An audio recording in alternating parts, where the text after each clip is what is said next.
ఓం శ్రీ మాత్రే నమః. అందరికీ నమస్కారం అండి. మన జ్యోతిష్య శాస్త్రాలలో గ్రహాలకు ఎక్కువ ప్రాధాన్యత ఇస్తారు.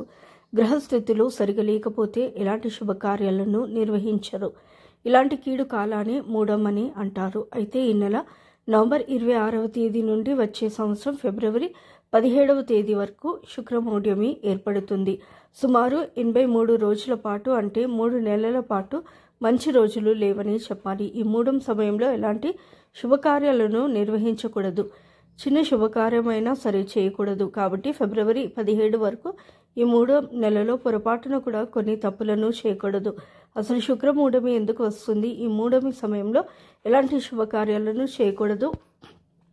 ఈ 3 నెలలు ఎలాంటి నియమాలు పాటించాలి? అలాగే ధనుర్మాసం ఎప్పటి నుంచి ప్రారంభం అవుతుంది? ధనుర్మాసంలో పాటించాల్సిన నియమాలు ఏమిటి? ఇలాంటి విషయాలన్నీ ఈ వీడియోలో తెలుసుకుందాం. ముందుగా ఈ వీడియోకి ఒక లైక్ కొట్టి జై శ్రీరామ్ అని కమెంట్ చేయండి. మూఢం 2 రకాలుగా ఉంటాయి.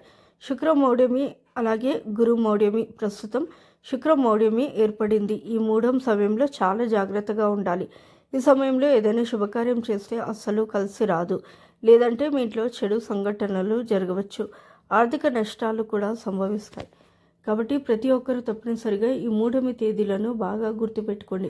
ఈ శుక్రమౌఢ్యమి సమయంలో చేయకూడని తప్పులేమిటో ఇప్పుడు తెలుసుకుందాం. ముఖ్యంగా ఈ శుక్రమౌఢ్యమి సమయంలో పొరపాటున కూడా వివాహాలు జరిపించకూడదు. అలాగే పెళ్లి చూపులు నిర్వహించకూడదు. లగ్న పత్రికలు కూడా రాయకూడదు. కనీసం పెళ్లి మాటలు కూడా మాట్లాడుకోకూడదు. ఈ శుక్రమౌఢ్యమి సమయంలో వివాహాలు జరిపిస్తే మాత్రం కొత్త దంపతుల మధ్య అనుబంధం ఉండదు. గొడవలతోనే జీవితం సాగిపోతుంది. ఆ బంధం ఎప్పటికైనా సరే విడిపోతుంది. కాబట్టి మూఢమి సమయంలో వివాహాలు చేయకూడదు. అలాగే శుక్రమౌఢ్యమి సమయంలో కొత్త వ్యాపారాలు ప్రారంభించకూడదు. అలాగే నూతన వ్యాపారాల్లో పెట్టుబడులు పెట్టకూడదు. ఈ కాలంలో వ్యాపారాలు ప్రారంభిస్తే వ్యాపారాల్లో ఆర్థిక నష్టాలు ఏర్పడతాయి. అలాగే మనలో చాలామంది పిల్లలకు పుట్టు వెంట్రుకలు తీస్తారు. కానీ శుక్రమూఢమి సమయంలో చిన్న పిల్లలకు పుట్టు వెంట్రుకలు తీయించకూడదు. అలాగే చెవులు కూడా కుట్టించకూడదు. మూఢమి సమయంలో పుట్టు వెంట్రుకలు తీయిస్తే చిన్న పిల్లలకు దీర్ఘకాలిక అనారోగ్య సమస్యలు ఏర్పడతాయి. అలాగే నూతన వాహనాలు కూడా కొనకూడదు. ఈ సమయంలో వాహనాలు కొంటే వాహన ప్రమాదాలు జరిగే అవకాశం ఉంటుంది. ముఖ్యంగా ఈ మూఢమి సమయంలో నూతన గృహ ప్రవేశాలు చేయకూడదు. అలాగే ఇంటి నిర్మాణానికి సంబంధించిన శంకుస్థాపన పనులు కూడా ప్రారంభించకూడదు. అలాగే కొత్త ఇంటికి మారకూడదు.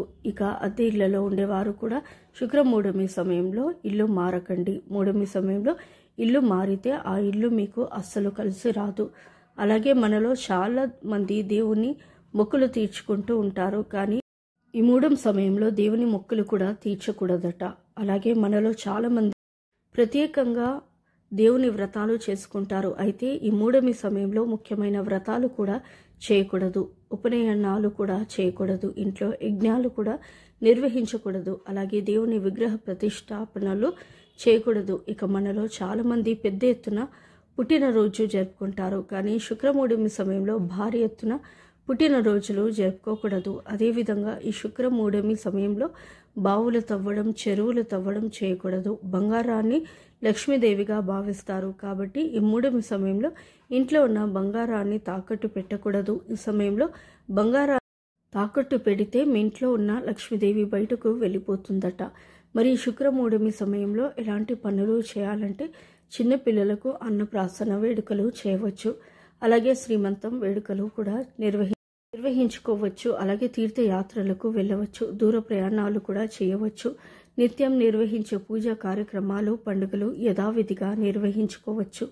పాత ఇంటికి ఏమైనా మరమ్మతులు చేయాలంటే చేయించుకోవచ్చు. అలాగే భూములు కొనడం లేదా భూములు అమ్మడం వంటివి చేయవచ్చు.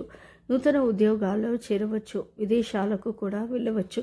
అలాగే కొత్త వస్త్రాలు కొనుగోలు చేయవచ్చు. ఇక దేవాలయంలో అన్నదానాలు నిర్వహించవచ్చు. నవగ్రహ శాంతులు మరియు హోమాలు కూడా నిర్వహించుకోవచ్చు. అయితే ఈ మూఢమి సమయంలో గర్భిణీ స్త్రీలు అలాగే బాలింతలు ప్రయాణాలు చేయకూడదు. ఒకవేళ తప్పనిసరిగా ప్రయాణాలు చేయాల్సి వస్తే అశ్విని నక్షత్రం లేదా రేవతి నక్షత్రాలు ప్రయాణాలు చేయాలి. ముఖ్యంగా శుక్రమూఢమి ఉన్నన్ని రోజులు అంటే వచ్చే సంవత్సరం ఫిబ్రవరి 17వ తేదీ వరకు ప్రతి శుక్రవారం లక్ష్మీదేవిని పూజిస్తే మీ ఇంటి ఆదాయం పెరుగుతుంది. అలాగే ప్రతి శుక్రవారం తప్పనిసరిగా శుక్ర మంత్రాన్ని చదవాలి. ఆ మంత్రం ఏమిటంటే ఓం శుం శుక్రాయ నమః. ఈ శుక్ర మంత్రాన్ని చదివితే గ్రహాల ప్రభావం మనపై పడకుండా ఉంటుంది. అయితే ప్రస్తుతం మార్గశిర మాసం నడుస్తుంది. నవంబర్ 21వ తేదీ నవంబర్ 20 వరకు మార్గశిర మాసం ఉంటుంది. ఈ మార్గశిర మాసంలో ప్రతి గురువారాన్ని లక్ష్మీవారంగా భావిస్తారు. మార్గశిర మాసంలో ప్రతి గురువారం ఇంట్లో దీపారాధన చేసి లక్ష్మీదేవిని పూజిస్తే లక్ష్మీదేవి ఎంతో సంతోషించి మీ ఇంటిపై కనక వర్షాన్ని కురిపిస్తుందట. ఈ నెలలో వచ్చే ప్రతి లక్ష్మీ గురువారం నాడు స్త్రీలు తెల్లవారుజామునే నిద్రలేచి ఇంటి గడపలకు పసుపు రాసి లక్ష్మీదేవిని గులాబీ పూలతో నిండుగా అలంకరించి ఆవు నెయ్యితో దీపారాధన చేయండి. అలాగే ఈ నెలలో చేసే తులసి పూజలకు కూడా రెట్టింపు పుణ్య ఫలితం లభిస్తుంది. మార్గశిర మాసంలో ఎవరైతే లక్ష్మీదేవిని మరియు తులసి కోటను పూజిస్తారో అలాంటి వారికి అఖండ రాజయోగం సిద్ధిస్తుంది.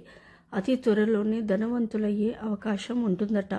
ముఖ్యంగా ఈ మార్గశిర మాసంలో నెల రోజులు తప్పనిసరిగా శంఖాన్ని పూజించాలి. అలాగే శంఖంలో గంగా జలాన్ని పోసి మీ ఇంటి నలుమూలలా చల్లుకోండి. ఇలా చేయడం ద్వారా మీ ఇంటికున్న అష్టదరిద్రాలన్నీ తొలగిపోయి మీ కుటుంబానికి అష్టైశ్వర్యాలు కలిసి వస్తాయి. అలాగే శ్రీకృష్ణుడికి ఎంతో ఇష్టమైన భగవద్గీతను ఈ మార్గశిర మాసంలో చదివితే చాలా మంచి జరుగుతుంది. ఈ నెలలో భగవద్గీతను చదివితే మనం తెలియక చేసిన పాపాలన్నీ తొలగిపోతాయి. మరి ముఖ్యంగా మార్గశిర మాసంలో నెల రోజులు ఉదయం స్నానం చేసిన తర్వాత ఓం కృష్ణాయ నమః అనే మంత్రాన్ని 21 సార్లు జపించండి. ఈ మంత్రాన్ని జపించడం వల్ల మీ కోరికలన్నీ ఖచ్చితంగా తీరుతాయి. ఈ మార్గశిర మాసంలో ధనుర్మాసం ఏర్పడుతుంది. డిసెంబర్ 16వ తేదీ సోమవారం నుండి ధనుర్మాసం మొదలై జనవరి 14వ తేదీ వరకు ధనుర్మాసంలో చేసే పూజలకు ఇంకా రెట్టింపు పుణ్య ఫలితం లభిస్తుంది. మనకు ఏడాది కాలం అంటే దేవతలకు ఒక్క రోజుతో సమానం. అందులో భాగంగా ధనుర్మాసం నెల రోజులు దేవతలకు ప్రాతకాలం అని చెబుతారు. కాబట్టి మార్గశిర మాసం నెల రోజులు అలాగే ధనుర్మాసం నెల రోజుల పాటు లక్ష్మీదేవిని మరియు విష్ణుమూర్తిని విశేషంగా పూజించాలి. అలాగే ధనుర్మాసం నెల రోజులు ఇంటి ముందు రంగురంగుల ముగ్గులు వేసి ముగ్గు మధ్యలో గొబ్బెమ్మలు పెట్టాలి. ధనుర్మాసంలో ప్రతిరోజు ఉదయం సాయంత్రం దీపారాధన చేయాలి. ధనుర్మాసంలో పూజలు చేసేవారు మహావిష్ణువుని విశేషంగా పూజించి చక్కెర పొంగలి, పులగం, దద్దోజనం వంటి నైవేద్యాలను నివేదించాలి.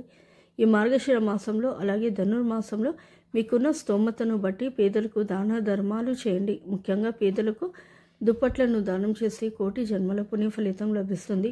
ముఖ్యంగా పెళ్లి కాని అమ్మాయిలు ధనుర్మాసంలో తప్పనిసరిగా కాత్యాయని వ్రతాన్ని ఆచరించాలి. పూర్వం ఈ వ్రతాన్ని స్వయంగా శ్రీకృష్ణుడి సలహా మేరకు గోపికలు ఆచరించి శ్రీకృష్ణుడినే భర్తగా పొందారట. శ్రీ గోదాదేవి కూడా వ్రతాన్ని ఆచరించి శ్రీ రంగనాథుని భర్తగా పొందినట్లు పురాణాలు వెల్లడిస్తున్న స్త్రీలు కాత్యాయని వ్రతం ఎలా చేయాలంటే తెల్లవారుజామునే నిద్రలేచి వ్రతం ఇంటిని శుభ్రం చేసుకుని ఇంటి ముందు బియ్యం పిండితో ముగ్గులు వేసి ఆ ముగ్గు మధ్యలో ఆవు పేడతో చేసిన గొబ్బెమ్మలు పెట్టి ఆ గొబ్బెమ్మను బంతి పూలతో అలంకరించి నమస్కారం చేసుకోవాలి. అనంతరం ఇంట్లో దీపారాధన చేసి మహావిష్ణువుని అలాగే లక్ష్మీదేవిని విశేషంగా పూజించాలి.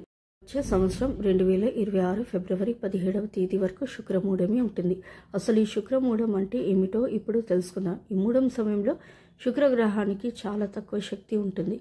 శుక్రగ్రహం బలంగా ఉంటేనే శుభకార్యాలు చేయడానికి మంచి రోజులు ఉంటాయి. కానీ ఎప్పుడైతే శుక్రగ్రహం